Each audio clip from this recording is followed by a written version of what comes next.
每日凌晨4點，張學勝都會準時出現喺自己嘅加工廠門口，等埋約好嘅伙計送貨過嚟。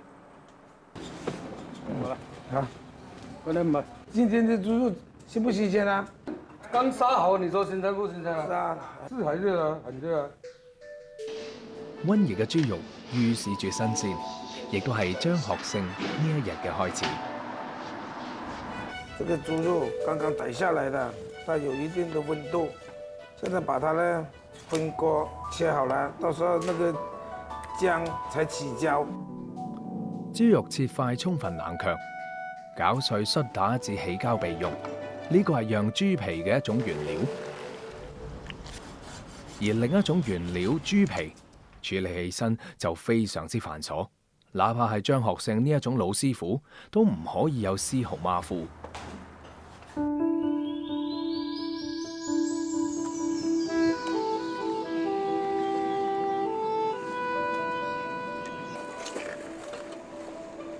就把它煮熟，不煮熟了，到时候让猪皮是很麻烦的，这是关键的一步啊。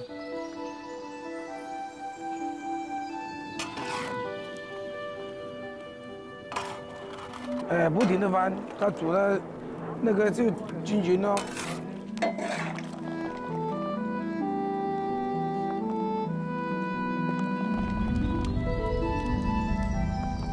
现在就煮好了。煮好的颜色是透明剔透的，很亮的，很漂亮的。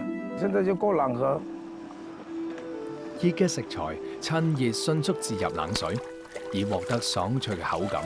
我哋叫佢做過冷河。煮熟嘅豬皮過完冷河，張學勝開始剔除豬皮上所附帶嘅肉同油。一點都不能有油的，搞得越乾淨就越漂亮的，越好的。張學勝做釀豬皮之前，做過好多行業，批發水果啦、搬運工啦、包工頭、開摩托車拉客。1996年返老家做釀豬皮開湯粉店，經過30年嘅努力，如今全國有近100家湯粉店，每年要用掉200萬斤佢做嘅釀豬皮。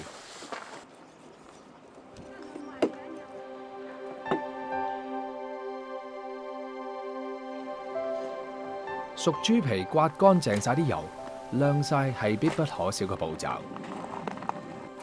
這個豬皮一定要曬得乾，要曬5天到6天時間。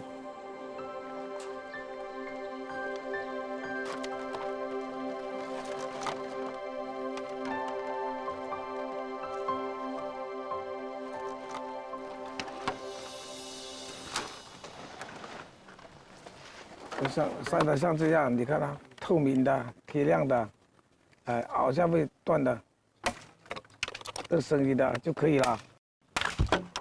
现在我们就用砂纸的爆下、炒下了，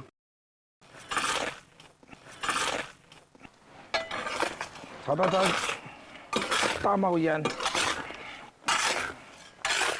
倒点把油下去，增加它砂纸的温度啊。下去马上就冒烟了，好吧？这个放猪皮了，火大点，火放猛一点。来了，來啦！乾透嘅豬皮經過高溫砂嘅烘烤，迅速咁蓬鬆膨脹，變得金黃鬆脆。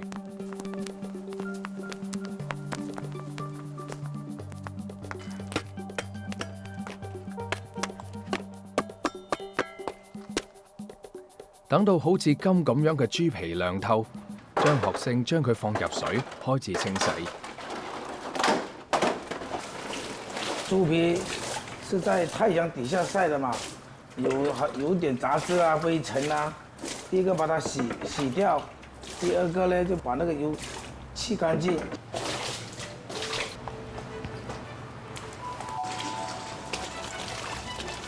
現在豬皮去了油醃一下就很白了，很乾淨了。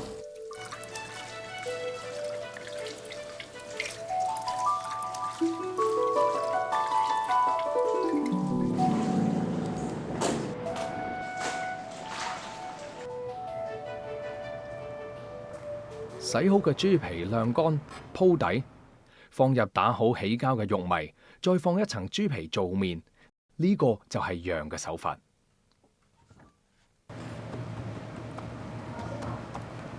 要蒸20分鐘就可以啦。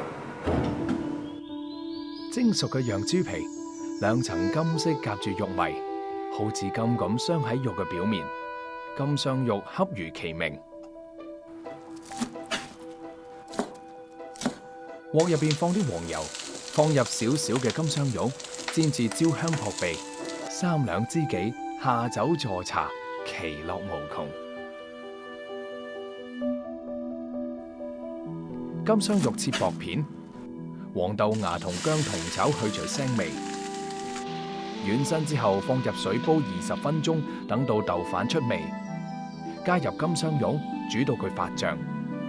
植物蛋白同膠原蛋白共冶一爐，凸顯客家人關於食嘅智慧。黃豆芽炆至金鑲肉，口味清淡又營養豐富。豆芽嘅爽口又有淡淡嘅肉味，反比金鑲肉更受歡迎。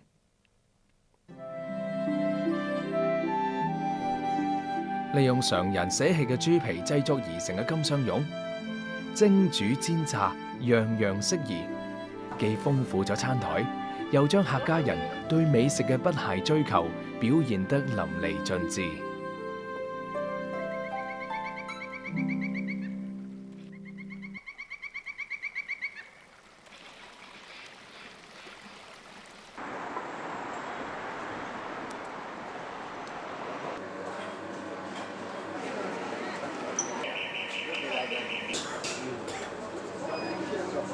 加拿大回来专门来吃米粉，就是老桂林嘛。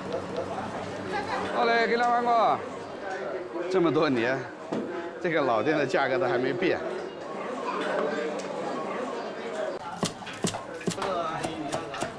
好，生意好啊！哎呀，这10几年了，这个店的味道还是那个样子，桂林米粉的爽滑，非常舒服，感覺非常好。據說喺秦時已經有米粉，經歷2000年，桂林人最中意食嘅永遠係一碗鮮參米粉。但係鮮參米粉含水量大，容易變質，好難保存，所以當地有老鄉不出20里嘅講法。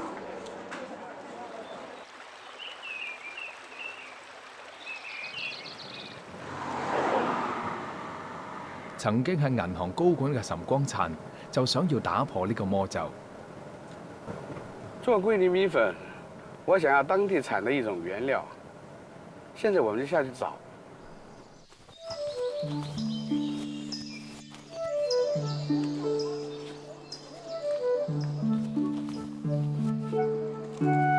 今年谷子好飽滿，這是做米粉的好料子。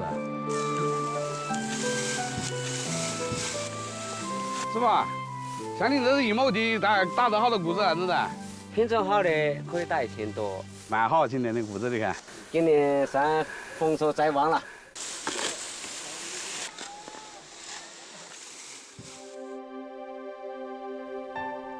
將稻米變成米粉，要經過發酵、製絲、冷卻等17道工序。岑光燦採用嘅就係呢一種傳統嘅方法。做米粉的第一步，我們要浸米，讓大米充分的發酵。發酵的時間呢，最起碼要24小時以上。有股淡淡的酸香味，我們就可以做米粉了。岑光燦1996年落戶廣州，喺走訪咗好多個米粉店之後，發現市場上好難揾到鮮參米粉嘅蹤影，於是佢就有咗一個令到廣州都有鮮參米粉嘅念頭。發酵好嘅米粉必須要現場磨漿。現磨的米漿做出來的米粉呢，它的吸味功能會更好。像我們蒸皮呢，看到表面出現了氣泡，氣泡小了的話呢，粉皮就厚了；氣泡大的話呢，那粉皮就薄了。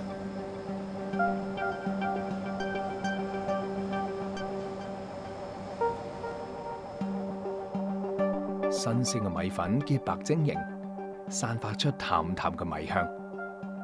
桂林米粉地道嘅食法莫過於滷四樣，其中鑊燒滷菜粉係最常見嘅。而鑊燒從選材開始就好講究，稍有不慎就會前功盡棄。鍋燒的原料主要是來自豬的那個下巴肉。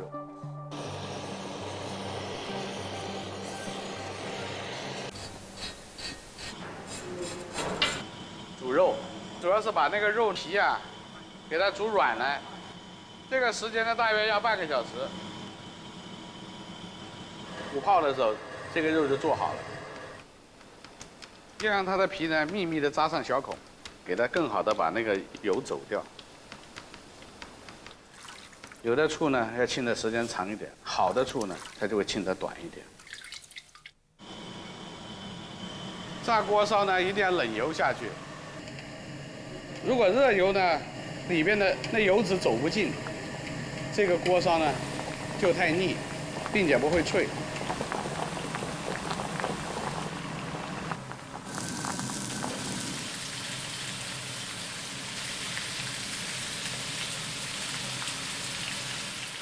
炸好嘅鑊燒金黃酥脆，肥而不膩。一碗傳統嘅桂林滷菜米粉有3要素：米粉係根本，滷水係魂魄，滷菜則係錦上添花嘅效果。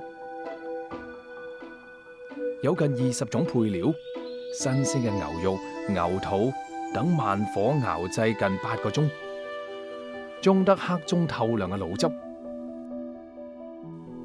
米粉入鑊開水烚燙30秒，配翻啲滷菜，淋上滷汁，桂林滷菜粉新鮮出爐，味食已經係香味4溢。米粉嘅爽滑，鑊燒嘅香脆，滷菜嘅香糯，滷汁嘅鹹鮮，齊聚於一碗米粉。喺桂林米粉嘅滷四樣入邊，最精緻嘅食法係臘馬肉米粉。新鮮嘅馬肉，撒鹽攪拌醃製1日，上架陰涼通風嗰度風乾，煮熟備用。馬骨攞嚟熬湯，肉爛湯濃嘅時候，米粉入湯烚燙半分鐘，小盞盛放。臘馬肉切片，配上香酥嘅炸黃豆，最後淋上馬棍濃湯，色香味俱全嘅馬肉米粉，令人垂涎欲滴。食馬肉米粉必須要揾個粉頭，一吸吸到底，啜落去有聲。臘馬肉入口細細咀嚼，越嚼越香。最後飲完濃濃嘅馬骨湯，咁先算功德圓滿。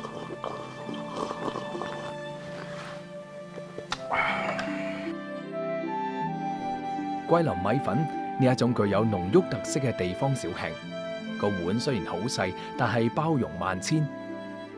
正如桂林呢一座城市，海納八方嘅性格令人稱道。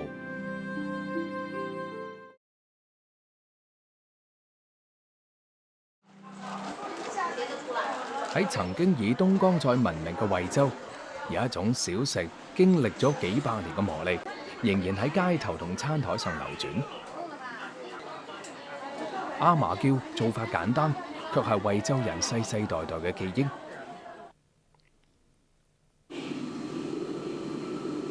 李正旭係惠州市職業技術學院嘅一名老師，佢對東江菜嘅各種小吃情有獨鍾。也拜訪了很多老師傅，很多東江的傳統小吃啊，包括像阿麻教，大家想不想學啊？阿麻教是要電子，那個拉開來，得不要是讓它一團一團的啊。OK，拿一條來試下那個味道。李正旭曾經喺酒店做過廚師，轉行做老師只係最近幾年嘅事。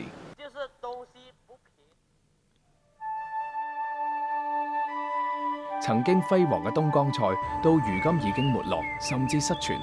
喺授課之餘，李正旭到處走訪同收集資料，希望可以將原來比較著名嘅一啲小吃得以還原。我覺得老祖宗留下來的智慧不能就這樣丟失了，所以我就想方設法去找咯。民族專家林惠文成為李正旭嘅第一個老師。阿馬教，能夠在惠州流傳幾百年，它有什麼一些原因嗎？阿馬教使用的材料，那都是老百姓日常生活中非常廣泛使用的，所以老百姓對這樣的小吃非常有記憶，非常有一種吸引力。除咗民族專家，李正旭仲專程同一啲嘅老師傅學習傳統小吃阿麻叫嘅製作過程。把這個蘿蔔炒起，就這樣嘅就可以。就這樣子。把這個鹽啦、糖放了就這個水就全部的就出來了，然後就這個5熟穩。要醃多長時間？這個？不要，大概是20分鐘。只要把這個東西放到那個油裏，6分鐘就可以了。2分鐘就可以了，2分鐘就可以了。這樣子的作用是什麼？它就不會粘住嗎？對。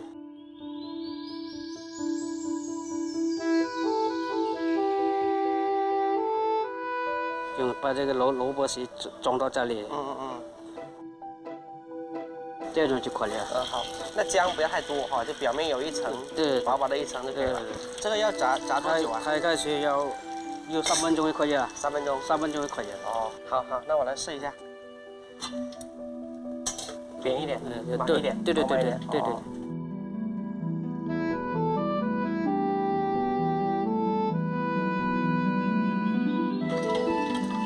真的可以了哈，可以。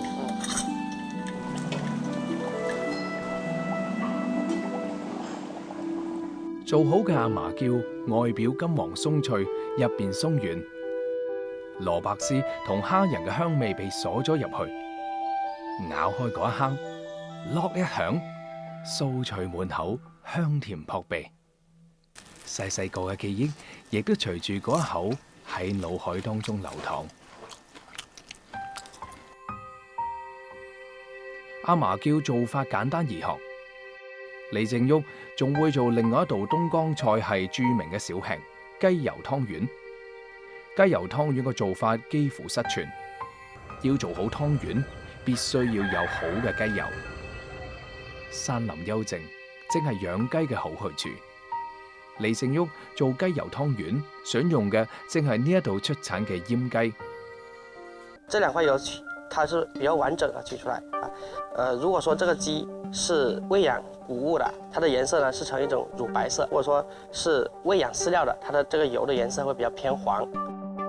雞油攞出嚟之後先煮熟，再用白糖醃製。這個雞油是拿來做餡料的，所以要用的白糖的量要比較偏大，大概醃製1個星期左右，把它醃製到它透明為止。醃透以後，吃起來就不會那麼的油膩了。醃製咗1個星期嘅雞油，白糖同脂肪相互作用，雞油嘅邊緣變得透明。呢個時候可以用嚟做醃餡料嘅湯圓。用雞油包湯圓嘅呢種食法喺惠州已經有幾百年嘅歷史，而家幾乎係失傳嘅邊緣。李正旭亦都喺走訪過程當中同老師傅學到咗手藝。我希望呢能夠有更多的人也學會來做這樣的一道經典的小吃，希望有更多的人都能夠品味到這樣的一款東江的經典的傳統小吃。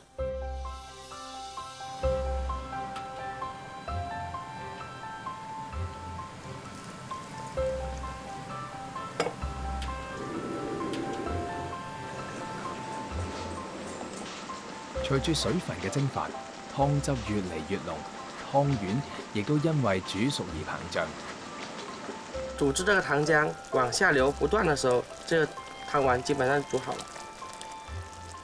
還有其次就看到這個色澤，看起來整體是呈金黃色。煮好嘅湯圓好似個網球咁大，色澤金黃，甜香撲鼻。誘人嘅甜味正不停咁撩撥住你嘅味蕾。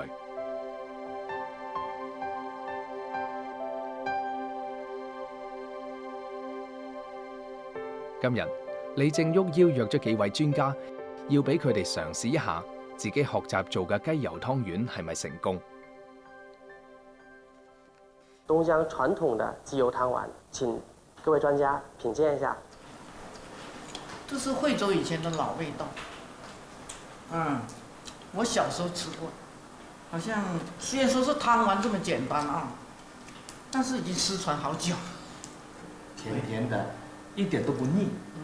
好奇怪的。唯一的不足，我就覺得是製作工藝啊，它流程比較長一點，人工多，那麼它的成本高，那它賣的價錢也就應該高，但是市場不一定接受。試驗成功，呢個令到李正旭感到滿心歡喜。雖然話普及呢一款小吃嘅道路仲好漫長，但係失傳嘅手藝總算係重回人間啦。8月，金魚期滿，陽江海陵島亦都隨住漁船一齊蘇醒。海陵島係廣東省第4大海島，憑住得天獨厚嘅地理條件，旅遊同漁業得到迅速發展。豐富嘅漁業資源，令到以魚為原料嘅食法長久咁保存落嚟。一般都很喜歡吃㗎，這個魚沒加粉㗎。全部都是魚肉啊，買嚟打湯啊、打饃饃啊，都好好吃啊。有時啊，鬆肉咪賣幾百斤。海陵島嘅居民以漁民為主，飲食當中嘅魚同魚肉製品必不可少。魚麵、魚丸、魚腐等等，用魚味所製作嘅產品大受歡迎。特別係魚麵同魚腐，更加具有近1000年嘅歷史。馮時蘇經營住島上嘅一家食品廠，今日專程嚟到近海養殖嘅魚排上尋找一種原料。嗰啲咩北法魚，嗱啲馬膠魚一般都係嗱啲威蒙鮮啊，攞嚟帶圖做呢個。一般就係啲馬頭賣。馬鮫魚因為其色白如銀，銀膚燕美，味甜無倫，既有美貌嘅外表，亦都同時具有美妙嘅味道，所以受到廣大食客嘅追捧。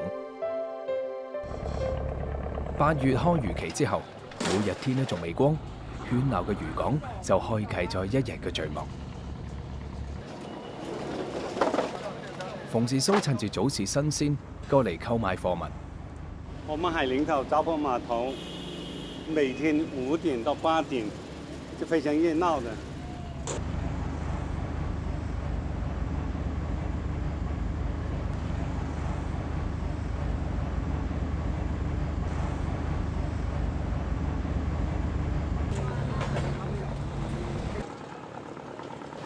馬鮫幾斤？16蚊，有幾百斤啊！這個便宜一點的買完這個嘛，14個全部賣給你。馬鮫魚刺少肉多，富含脂肪，唔可以放得耐，需要盡快處理。馮時蘇先去除咗魚皮同埋骨頭，剩翻啲魚肉。這個魚其實也1年4季都有，但是到了下半年9月份以後，它就比較大量。由於是今秋天跟冬天，它的魚比較肥美啊，比較鮮嫩的。如果新鮮肉都是這樣子的，一塊一塊這個肉，如果不新鮮，它會糊的。那魚皮在裡面不能夠凝膠的。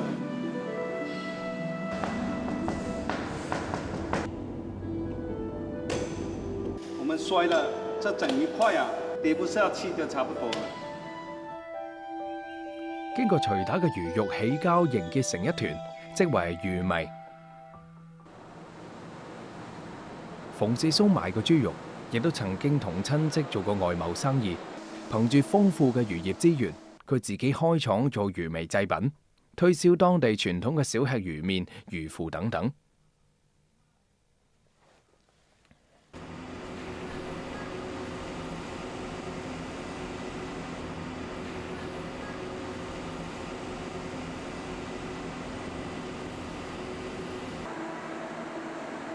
做好嘅魚麵經過定型冷卻，既保留咗魚肉嘅鮮甜，又可以保持彈性。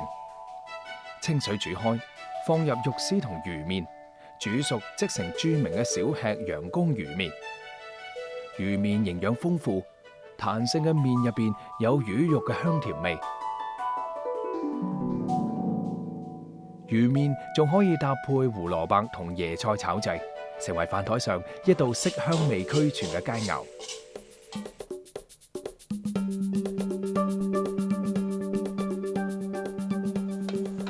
魚味成盤入鑊蒸15分鐘，熟透之後切成厚片，就係我哋經常講嘅海靈魚腐。魚腐成塊放入油鑊，煎至兩面金黃，焦香撲鼻，彈力十足。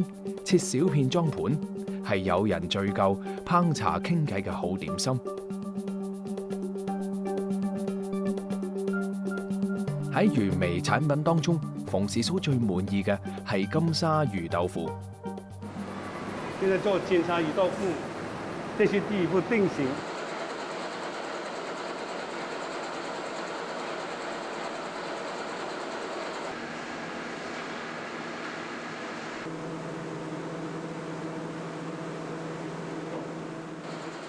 一粒粒嘅魚米喺油溫嘅呵護之下，體型變得越發肥脹，好似個網球咁。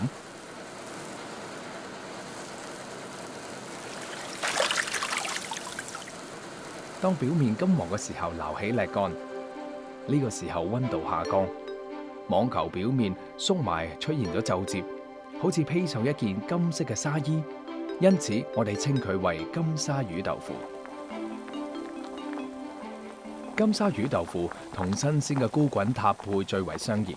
先用瓦煲將菇滾煮熟，放入魚腐煲至滾開，加啲配料，成為金沙魚腐雜菌煲。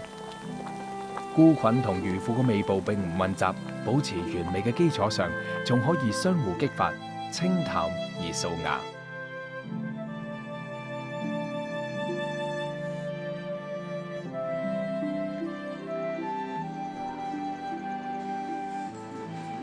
魚米製作嘅成分，原來係漁民犒賞自己嘅小吃，到而家被搬上餐台，成為遊人嘗鮮嘅菜肴。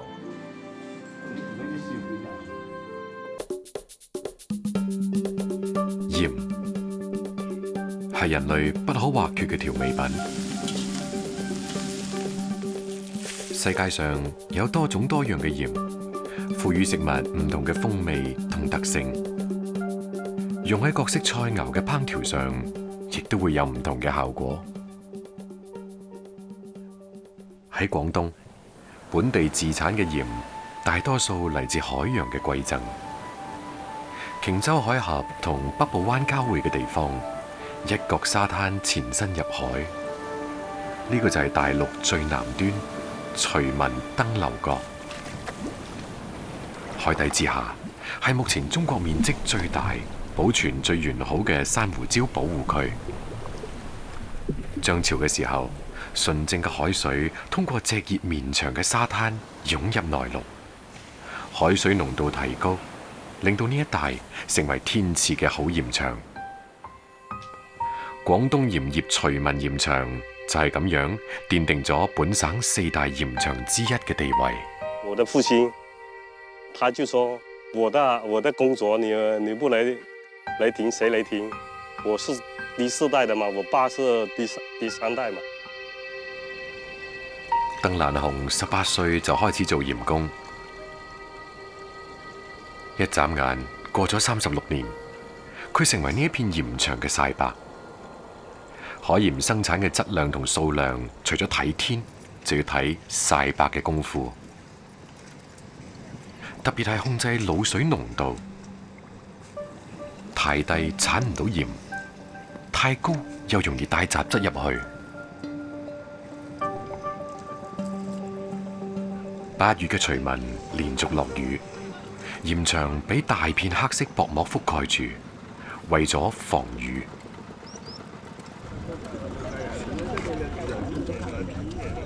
第2日，趁住冇落雨，鄧蘭雄即刻帶住鹽工搶收海鹽。收盐的时间是看盐多少，一般我们都是在凌晨2点做到早上9点，时间比较长。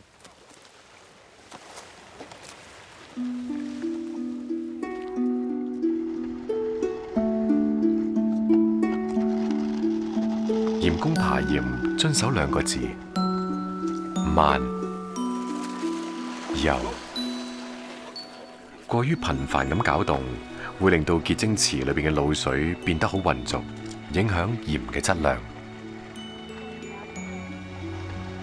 9點後呢，那太陽比較好，蒸發量高嘛。如果你不在這個時候的把那鹽收完呢，它重進度不是那麼好嘛，就影響到那生產質量。太陽漸漸升高，大家加快咗速度。鄧蘭雄將地下嘅鹽堆鏟到乾乾淨淨，呢個係佢嘅習慣，因為知道鹽來之不易。海水漲潮湧入蒸發區，通過納潮、製滷、結晶等工序，每年超過5萬噸嘅天然生態海鹽從呢一度產出。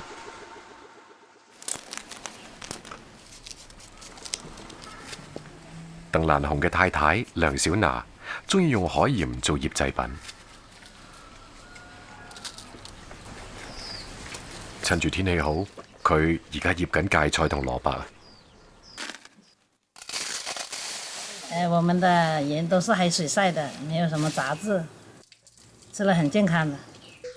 3個星期之後，呢啲當地經常見到嘅醃菜就可以食得啦。炎熱嘅氣候令到當地人創造咗一種更得意嘅食法——醃西瓜。先將西瓜去皮，再用細海鹽捽勻全身。細鹽進它那身體裡面就快一點。你看，一搞上去就變色了。海鹽滲入西瓜裏邊，令到平時食之無味嘅瓜皮脫水變脆。同果肉混合，酸甜可口，鹹中帶鮮。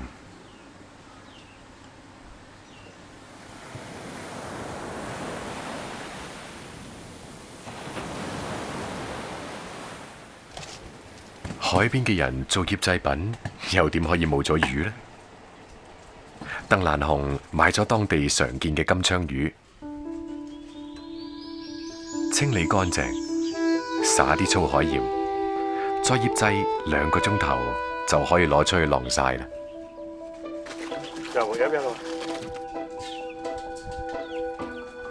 今日個女要返嚟，梁小娜準備要做多幾味餸。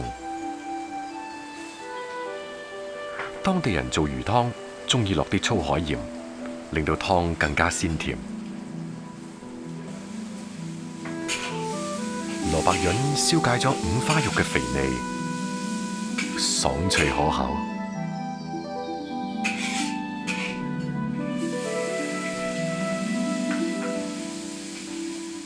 醃西瓜同魚乾嘅搭配，產生咗奇妙嘅口感。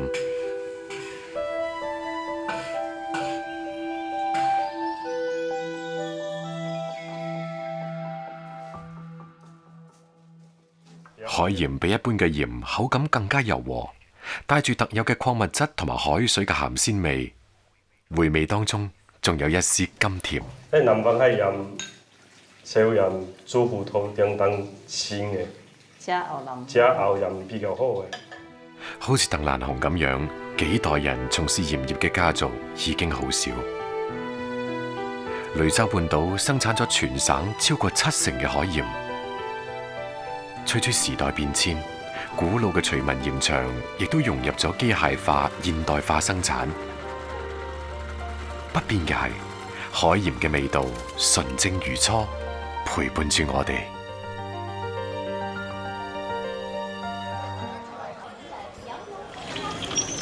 潮汕地區美食眾多，並且極具當地特色。而普寧小食就算喺潮汕美食裏邊，亦都唔會被淹沒。更絕嘅係，幾乎每樣食物都有唔同嘅蘸醬搭配。其中最出名嘅要數以產地命名嘅普寧豆醬。傳統潮菜豆醬焗雞，用普寧豆醬整雞醃製之後，再瓦煲燜焗，鮮香可口。醬香焗蟹亦都有異曲同工之妙。豆醬突顯咗蟹嘅鮮味，將豆粒研壓成泥，混合生薑等製成豆醬薑，用嚟煮魚更係滋味一流。普寧豆醬係各種醬香菜式嘅基礎配料，潮菜嘅點睛之筆。而製作呢一種美味嘅傳統作坊，依然仲散落喺各處鄉間。穿行喺呢一個普寧最大嘅莊氏村落裏邊送貨，係莊玉水嘅日常生活之一。我們都在本村做，沒有走出去，因為豆醬是我們本地人天天都會吃的東西，要保持新鮮，一般都是一些左鄰右里過來打。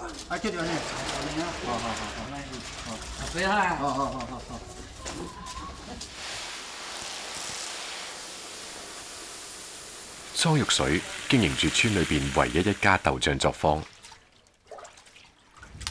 爸爸莊宋雄有時都會幫手。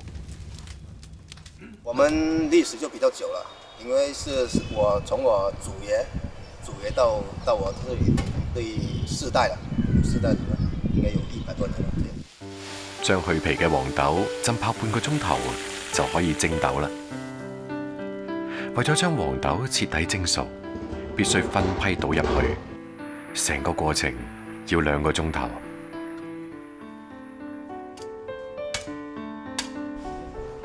呢啲熟透咗嘅黃豆，經過降溫同晾乾水分，就要進入最關鍵嘅一步。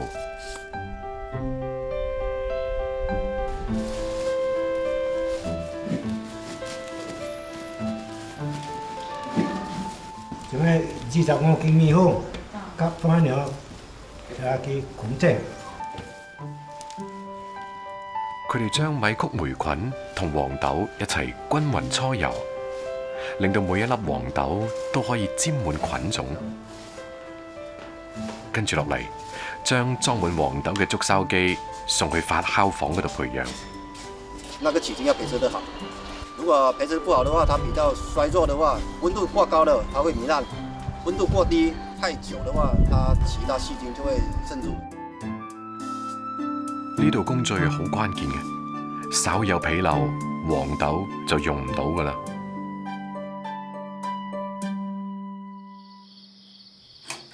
我現在每個晚上會起來幾次，小時候呢也是看我爸爸這樣子，起來看一下，現在輪到自己也是這樣子了。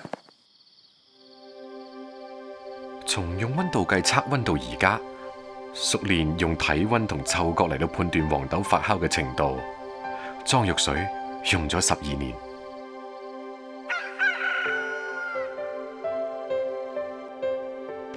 4日之後，經過莊玉水無數次翻看嘅黃豆，終於發酵好啦。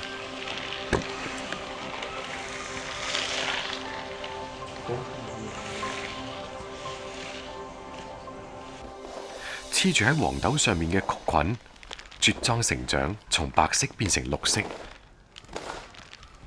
莊玉水將結塊嘅黃豆打散，再一次撈勻。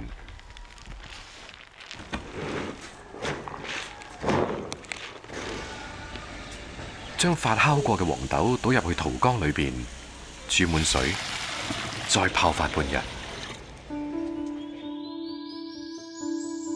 最後加入一定比例嘅鹽，一齊攪拌均勻，令到黃豆再次發酵。都是每天要攪拌2次，要不然它上下層的話，它就會分層，可能會下面有一層豆子，上面就橙色豌豆。除咗攪拌，莊玉水堅持用傳統嘅陶缸發酵黃豆，因為佢保溫得更耐。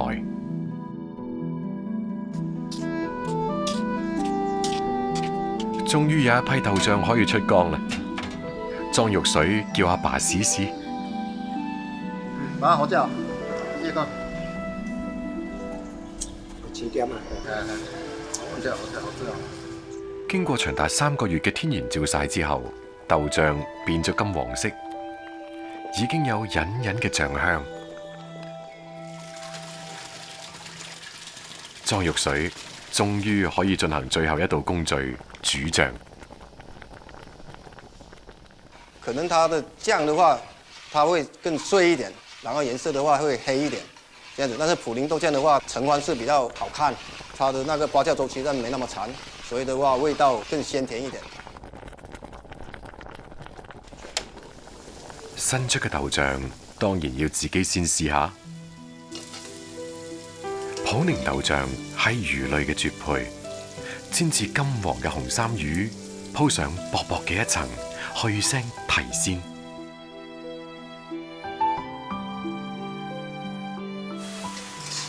一紮當地產嘅通心菜，撒一羹普寧豆醬，再都唔需要其他調味料，就已經香氣撲鼻。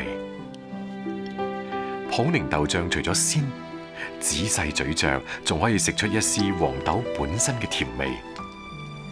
正如平凡嘅日子，因為堅持而變得有滋有味。